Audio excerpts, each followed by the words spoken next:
buenas tardes. Nos alegra darles la bienvenida ahora a un espacio de actualidad de Capital, Sistema de Comunicación Pública, con información de utilidad para la ciudadanía sobre Bogotá, su región metropolitana y el país. Yo soy Cristian León y les presentamos nuestros titulares. Continúa la controversia en el país por las finanzas del sistema de salud. Hoy se adelanta un plantón frente a esta cartera. La Contraloría General respondió ante las críticas de las EPS. En Ahora conocimos el testimonio de un médico argentino que regresó a Latinoamérica luego de estar en Palestina en medio de la guerra. ¿Qué fue lo que vivió? Más adelante les contaremos. Capturan a 5 extorsionistas en Kennedy, quienes estaban afectando a más de 15 comerciantes y habrían recaudado más de 100 millones de pesos. Además, conocimos audios de otros extorsionistas que seguirían cobrando a los comerciantes. Llega a la Cinemateca de Bogotá el documental En la Línea, una producción de Oxfam Colombia que busca visibilizar los desafíos de las y los defensores de derechos humanos. En deportes, medallas para Colombia en triatlón y gimnasia. Además, los primeros pasos para la media maratón ya se están dando en Bogotá.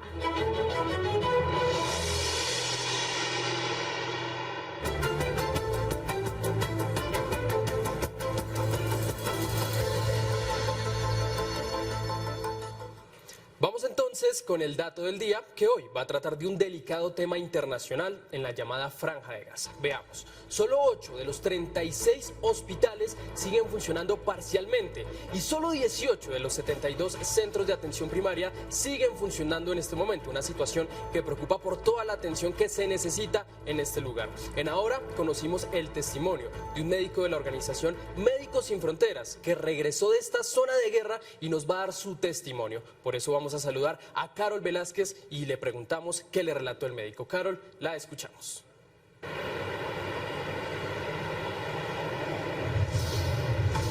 Cristian y televidentes, muy buenas tardes. Pues en medio del diálogo que tuvimos con el médico argentino, él nos relató los testimonios que llegaban a él por parte de los palestinos que atendió. Muchos perdieron sus hogares, a sus familiares y estaban en la búsqueda constante de agua y comida. Aquí el informe. Andrés Carot es un médico argentino que trabaja desde hace 15 años en Médicos Sin Fronteras y fue parte de un equipo humanitario que entró a la Franja de Gaza en medio de los ataques que está sufriendo por parte de Israel. La verdad que era un caos total.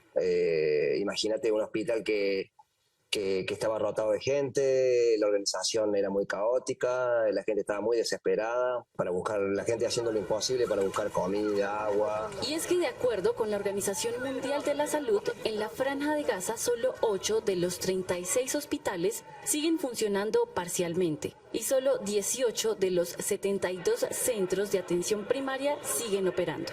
Sin embargo, este conflicto no estalló hace pocos meses. La escala de ataques y violencia fue la respuesta a situaciones posteriores. El 7 de octubre no es cuando empieza todo. El 7 de octubre es una escalada dentro de un conflicto que llega, digamos, cuya resolución cae en un punto muerto, y esto puede ser entendido como una acción desesperada. Vuelvo y repito, sin justificarla, porque yo creo que aquí hay un nivel también de conciencia donde siempre que ha habido este tipo de ataques, la respuesta de Israel es contundente. Durante estos 4 meses han sido asesinados más de 1.200 israelíes y al 4 de enero más de 22.000 palestinos en Gaza, en su mayoría civiles, según cifras reveladas por Human Rights Watch. Y llegué y era un caos total. Llegaron en pocas horas, llegaron 120 pacientes y 70 estaban muertos ya. Y la gran mayoría eran mujeres y niños, digamos. Eso fue algo que nunca había visto una experiencia. No, nunca había tenido una experiencia así, si bien yo he trabajado en Afganistán, en Irak, en muchos lugares, y estamos acostumbrados a lidiar con el arribo masivo de pacientes. Esto había sobrepasado toda mi experiencia anterior y bueno, la verdad que muy, muy triste. Lo que estamos viendo es un detrimento no solamente de, digamos, las condiciones de vida en Gaza, que básicamente, hay que decirlo, ya no hay condiciones de vida en Gaza. No hay comida, no hay a dónde huir, y estamos viendo que cada vez más se justifica lo injustificable, ataques a hospitales y a campos de refugiados y la muerte de niños que no tienen nada que ver en este conflicto.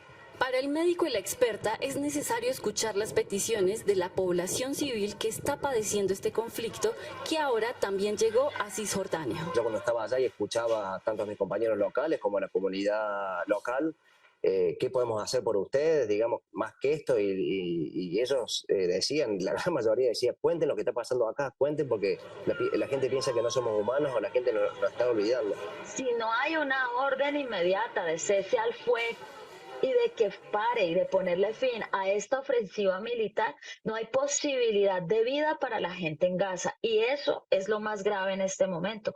No hay alimento, o sea, de verdad que estamos frente a una crisis humanitaria cuyas proporciones creo que no hemos visto en la época moderna, y la pasividad y el silencio nos vuelve cómplices de esta situación. Mientras que los organismos internacionales continúan evaluando qué respuesta dar ante este panorama, Israel pide la liberación de sus ciudadanos secuestrados por el grupo Hamás, y el 85% de la población en Gaza se sigue desplazando buscando salvar su vida. Mencionar que en las últimas horas Israel declaró al presidente de Brasil, Lula da Silva, persona no grata luego de que este cuestionara los ataques israelíes en Gaza. Además, Colombia anunció hace pocos instantes que participará en las audiencias ante la Corte Internacional de Justicia en el marco de la opinión de solicitud consultiva sobre el territorio palestino ocupado. Esta es toda la información, Cristian. Continúe usted con más de ahora. Continuamos con más ahora, no sin antes solicitarles y pedirles que nos pueden comentar por medio de redes sociales sus opiniones sobre esta lamentable situación, que es un conflicto diplomático, pero casi siempre termina afectando a las personas más vulnerables y, como evidenciamos, niños. Por supuesto, los estaremos leyendo y conociendo sus opiniones. Continuamos con noticias internacionales, porque hoy la defensa de Julian Assange se encuentra enfrentando lo que podría ser su última batalla legal en Reino Unido para evitar que el fundador de Wikileaks sea extraditado a Estados Unidos. La justicia norteamericana lo solicita para que responda, según ellos, por el delito de espionaje, luego de que revelara documentos militares y diplomáticos que incluyen datos sobre la guerra en Irak y Afganistán. Entre tanto, varios ciudadanos se reunieron al frente del tribunal británico para demostrar su apoyo a Assange, quien decidió no asistir a esta audiencia. Y vamos con noticias locales, porque hoy se adelanta un plantón frente a las instalaciones del Ministerio de Salud. Organizaciones de pacientes muestran su rechazo a la reforma de salud. Daniela Espitia, ¿cuál es la situación a esta hora? La escuchamos. Cristian y televidentes, buenas tardes. Pues mire, esta es la situación hasta ahora frente al Ministerio de Salud y Protección Social. Más de 100 personas se reúnen aquí al frente para manifestar algunas inconformidades frente a la reforma a la salud, sobre todo organizaciones de pacientes de alto costo. Me acompaña Denis Silva, quien es vocero de ellos. Denis, bienvenido a Capital y cuéntenos desde qué hora están y qué están pidiendo. Nosotros estamos desde las 10 de la mañana. Básicamente pedimos tres cosas. Uno, que el gobierno nacional le pare bolas a la salud. Hoy hay una crisis financiera y esa crisis financiera no perjudica a las EPS, pone en peligro la vida de los pacientes y puede arruinar a las familias de los pacientes. La segunda petición que le hacemos al gobierno es que hay un caos enorme dentro del sistema de salud y el señor que está acá arriba le está dando la espalda a la salud. Y la tercera cosa que le pedimos al gobierno es que queremos una reforma, pero esta reforma es lesiva para los ciudadanos. Sobre ese trámite de este proyecto legislativo que ya va a entrar al Senado, ¿qué posición tienen ustedes? Sabemos que el gobierno le va a apuntar con mermelada, hospitales, cualquier cantidad de cosas para presionar a los senadores. Y le estamos pidiendo a los senadores que obren en derecho, que cumplan con su papel y que no vendan el voto, que tengan capacidad técnica. Eso es lo que le estamos pidiendo al Congreso. Cuéntenos de las organizaciones que están hoy aquí reunidas, quiénes son y qué piden, cuáles son sus necesidades. Hay organizaciones de pacientes que viven con cáncer, con VIH, trasplantados, enfermedades huérfanas, pero el señor ministro nos mandó al sindicato nos llama poderosamente la atención. Si era un plantón de los pacientes, ¿por qué nos manda el sindicato a provocarnos? El ministerio abiertamente sacó los megáfonos delante de todo el mundo para provocarnos. Eso no lo hace un ministro de salud, eso lo hace un activista. ¿Eso sucedió esta mañana? Sí, hoy. Muy bien, hablemos también de la situación financiera de las EPS. En las últimas horas la Contraloría General entregó un informe sobre la situación de recursos de ellas. No, ¿cuál es nuestra postura frente al informe? El informe tiene inconsistencias. Cuando usted analiza lo que presentó la Contraloría en octubre y lo que presentó ahora, favorece a la nueva EPS. Entonces, algo está pasando. Las 4 EPS intervenidas son las que más cartera morosa tienen. Algo está pasando. Y definitivamente, EPS que no tenga capacidad económica se tiene que ir del mercado en alas a proteger los recursos. Pero la nueva EPS sería la primera en tener que irse porque no tiene capacidad financiera. Denis, mire, justamente sobre este informe de la Contraloría, hoy hablamos con el Contralor en funciones y él le respondió a SEMI, que es la agremiación de las EPS más importantes del país, sobre un comunicado que entregaron algunas inconformidades o incongruencias en las cifras. Este es el informe. ASEMI, el gremio que reúne a las 11 EPS más importantes del país, respondió al informe que publicó la Contraloría General sobre el estado financiero de estas entidades. Con enorme preocupación evidenciamos una inmensa diferencia entre las cifras oficiales presentadas hace pocos meses por la Superintendencia de Salud y las que muestra el informe de la Contraloría. Las cifras están muy lejos de coincidir con los estados financieros oficiales de las EPS. Según el informe, solo 5 de las 26 EPS analizadas cumplen con las reservas técnicas o ahorros para poder operar. El Contralor encargado también les respondió. A SEMI 3 mensajes. El primero de ellos, la Contraloría produce sus informes de manera independiente. Si ellos tienen que cuestionar algo, a la Contraloría nos tenían que indicar cuál información de la que dijimos es imprecisa, que además se basa en la información registrada por ella, para nosotros poder tomar las medidas judiciales que sean necesarias por falsedad en documento. Segundo, a quien tienen que preguntarle por la superintendencia si hay una inconsistencia o no, es directamente a ellos. Y lo tercero, nosotros hemos creado todas las mesas de trabajo para construir y producir esta información. Los últimos meses se han convertido en una lucha constante entre el gobierno y algunos sectores del sistema. El tema central, las deudas. El expresidente César Gaviria en las últimas horas calificó el informe de la Contraloría como ligero y superficial. Mi respeto al expresidente Gaviria y a todos los expresidentes que se preocupan por temas del país, pero esta entidad se pronuncia sobre lo que la ley establece y sobre los insumos que entregan los vigilados por este órgano de control. Las EPS explican que las fallas en las reservas técnicas se deben a que los recursos que se giran para la atención a pacientes son insuficientes y esto las desfinancia progresivamente. ASEMI propuso una mesa de trabajo para lograr un consenso en las cifras del sector. Cristian y televidentes, a propósito de esas declaraciones de la Contraloría General de la República, les contamos que hoy esta entidad adelantó una reunión con los alcaldes de las principales ciudades del país para tratar temas de corrupción. Mire, entre otras cosas, identificaron que los sobrecostos y las obras inconclusas son las principales causas de investigaciones de responsabilidad fiscal a los alcaldes. También hablaron de los famosos elefantes blancos. Identificaron que para este año se han encontrado 1.070 obras inconclusas en el país. Esta reunión la realizaron, por supuesto, para trabajar de la mano con los mandatarios locales y poder prevenir esta situación. Nosotros, de otro lado, seguiremos atentos al desarrollo de esta protesta aquí en el Ministerio de Salud. Continúe usted con más información en esto. Muchas gracias, Daniela, y por supuesto también hablaremos de la Contraloría y lo que ellos han indicado que encontraron en obras de valorización en Bogotá. Estamos avanzando también en lo que ha dicho este ente de control. Vamos con más noticias porque fueron capturadas 5 personas que extorsionaban a comerciantes en la localidad Kennedy. Vamos a saludar a Andrés Zapata y le vamos a hacer una pregunta que él nos va a ayudar a develarla. ¿A cuántas de estas personas les cobraban la famosa y tal vez mal llamada vacuna? Lo escuchamos. Hola, ¿qué tal, televidentes? Para ustedes, muy buenas tardes. Mire, eran más de 15 personas que estaban siendo afectadas por esta banda delincuencial que no solamente estaba afectando a comerciantes de la localidad de Kennedy, sino también en Bosa y Suba. Disparando, quemando y dejando mensajes intimidatorios en las fachadas de los negocios, así arremetían los extorsionistas en contra de los comerciantes que no cumplían con las exigencias económicas. Esto le generaba a estos criminales una renta criminal de más de 100 millones de pesos.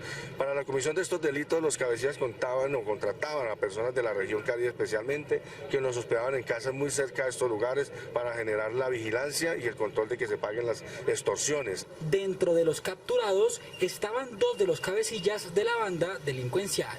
Alias César, uno de los capturados, se dedicaba exclusivamente a perfilar los negocios, a fotografía y demás, y alias Giovanni, que era quien hacía las llamadas extorsivas, suplantando los nombres de grupos al margen de la ley, como Águila Negra, CLN, Tren de Aragua, Bloque Capital o Satanás, y generaba allí más impacto y temor a la ciudadanía para que los incautos comerciantes pagaran esas cifras de dinero.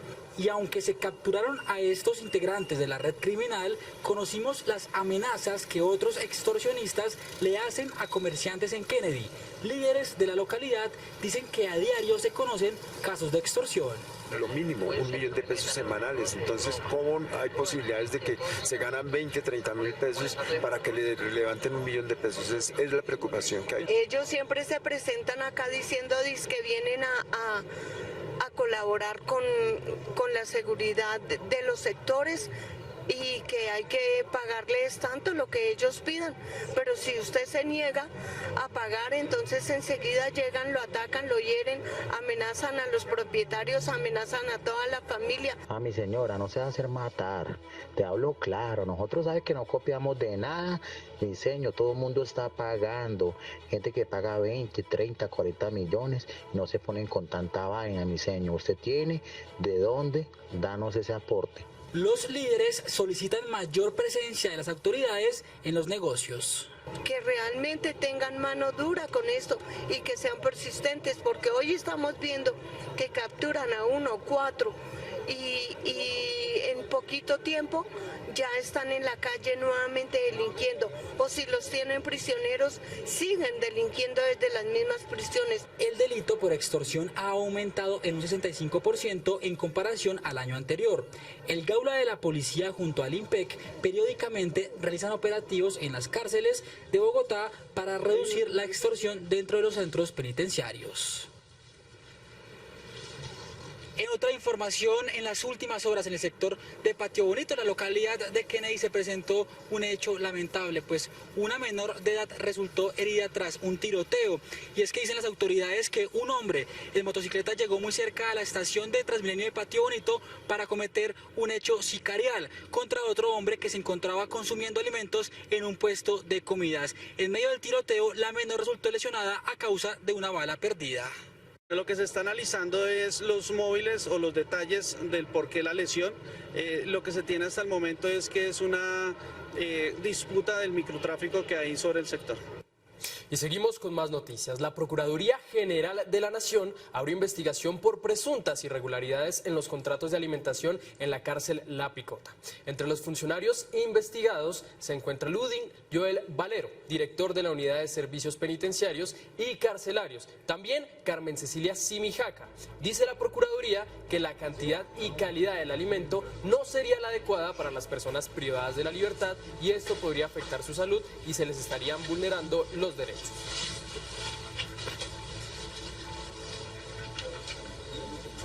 En otras noticias, el director del ICETEX, Mauricio Toro, renunció a su cargo. A través de una carta, el también politólogo, reconocido por su trabajo en la educación desde que era representante a la Cámara, manifestó que circunstancias personales lo habrían llevado a apartarse de este rol en la entidad. Recordemos que Toro llegó al ICETEX el 5 de septiembre de 2022 y durante su gestión se logró, entre otras cosas, la mayor reducción de tasa añadida, pasando de tasas de un 12% hasta un 2%. Hoy, el director que estamos viendo, próximamente exdirector, aseguró que se reunió con el presidente de la República y él le aceptó la renuncia, pero le solicitó quedarse un poco más de tiempo en esta entidad debido a los cambios que se venían en el gabinete.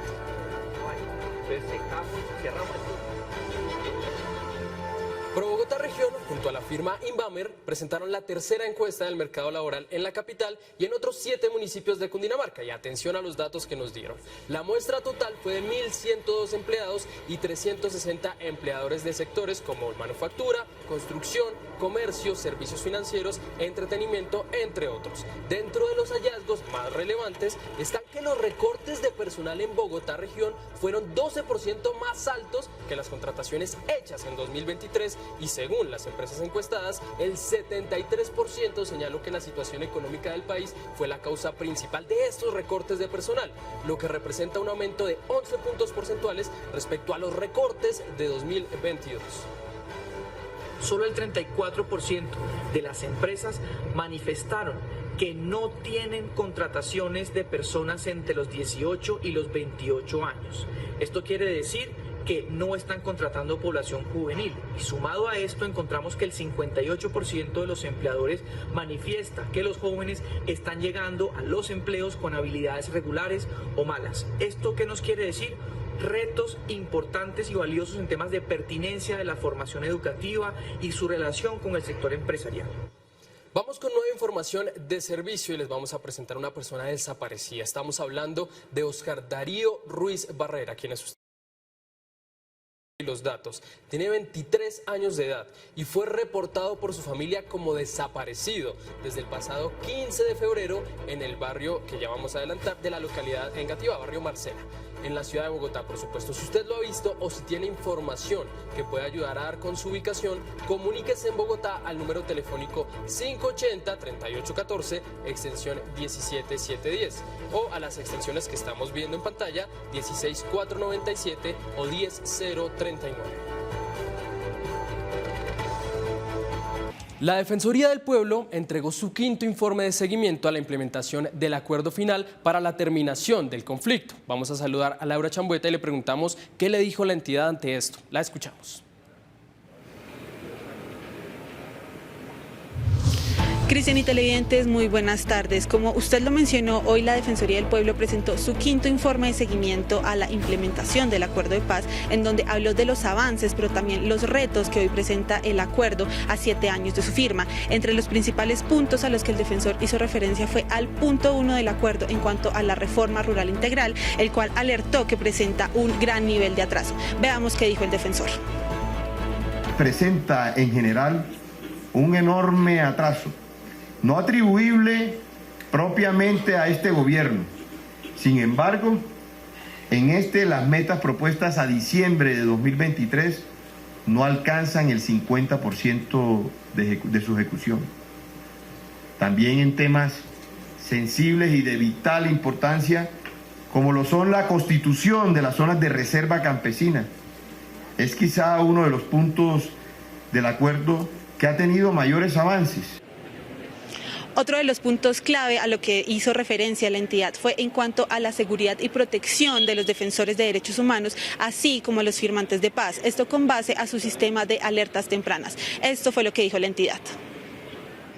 La Defensoría del Pueblo emitió 34 alertas tempranas y ha registrado 150 homicidios contra personas defensoras de derechos humanos y líderes y lideresas sociales. Por lo tanto, se reitera el sistema integral de seguridad para el ejercicio de la política y a la Comisión Nacional de Garantías de Seguridad tomar en consideración todos los escenarios de riesgo contenido en nuestras alertas tempranas. Cristian, y otro de los puntos clave a los que hizo análisis la Defensoría del Pueblo fue en cuanto a los enfoques diferenciales, principalmente al enfoque étnico y al enfoque de género, en donde la Defensoría alertó las fuertes brechas a las que aún se enfrentan las mujeres rurales. La Defensoría encuentra que las mujeres siguen enfrentando barreras en el goce efectivo de sus derechos a la tierra, a la participación y a las condiciones de vida dignas. Se hace necesario o se ha observado un avance precario en la valoración de solicitudes presentadas por mujeres para su ingreso al registro de sujetos de ordenamiento. Y en otras noticias relacionadas les cuento que hoy se estrena el documental En la Línea, una muestra audiovisual que busca resaltar la lucha de defensores y defensoras de derechos humanos, así como defensores y defensoras ambientales en Colombia y en otros países. A continuación les cuento todos los detalles. Colombia es uno de los países más peligrosos para las personas defensoras de derechos humanos. Es por eso que la organización Oxfam Colombia, de la mano con el Festival Internacional de Cine por los Derechos Humanos, presentan el documental En la Línea. Para nosotras es un reconocimiento realmente al trabajo de más de 30 años como defensora territorial y como defensora de los derechos de las mujeres. El objetivo de este documental es un poco visibilizar la realidad de las personas defensoras de derechos humanos, sensibilizar sobre ella y hacer particularmente en el caso de Colombia un llamado al Estado y al gobierno para que se articule tanto a nivel nacional como departamental. We are not going anywhere. We've been born here and we're going to be buried here. El documental expone las historias de 6 defensoras y defensores en Colombia, Sudáfrica y Estados Unidos, visibilizando los desafíos que afrontan en su labor social y ambiental. Nos hablan de sus experiencias realizando esta defensa, de cómo viven y cómo habitan este espacio en el que se encuentran y cuáles son esas luchas y esos deseos que tienen para el futuro sobre sus territorios. La institución todavía no ha llegado, allá todavía los registros siguen siendo escasos para mostrarle al mundo que la defensa está en el territorio, que las defensoras vivimos en territorios rurales y que es necesario mostrarle al mundo, pero sobre todo hacer un llamado también a la institucionalidad a ponerle el ojo. El estreno de En la Línea será de entrada libre hoy a las 6 de la tarde en la Cinemateca de Bogotá. Luego de su proyección habrá un conversatorio junto a lideresas de la película y el director de la misma, Andrew Bogrant. Cabe recordar que además del estreno de este documental, hoy varias organizaciones de la sociedad civil han citado a un plantón en la Plaza de Bolívar a las 5 de la tarde para hacer un luto nacional por los defensores y defensoras asesinados desde la firma del Acuerdo de Paz. Cristian, esa es toda la información hasta el momento. Continúe usted en estudio. Continuamos aquí con más información. Muchas gracias, Laura. Atención, porque ayer en la tarde nos enteramos de la muerte de Rodrigo Parra, ministro de Relaciones Exteriores, embajador en Venezuela y Francia, pero su rol más recordado fue el de analista político y periodista. Participó en casas editoriales como El Espectador, El Tiempo, RCN Noticias y Revista Cambio. Desde su jefatura de Cambio, por ejemplo, salieron investigaciones como las denuncias de agroingreso seguro o las negociaciones de las bases militares de Estados Unidos, que según algunos incomodaron tanto a ciertos sectores poderosos del país que llevaron al cierre de esa revista. Aparte de esto, es casi unánime la opinión sobre su buen talante humano. Desde Capital extendemos nuestra solidaridad a toda su familia y deseamos paz en la tumba de Rodrigo Parra.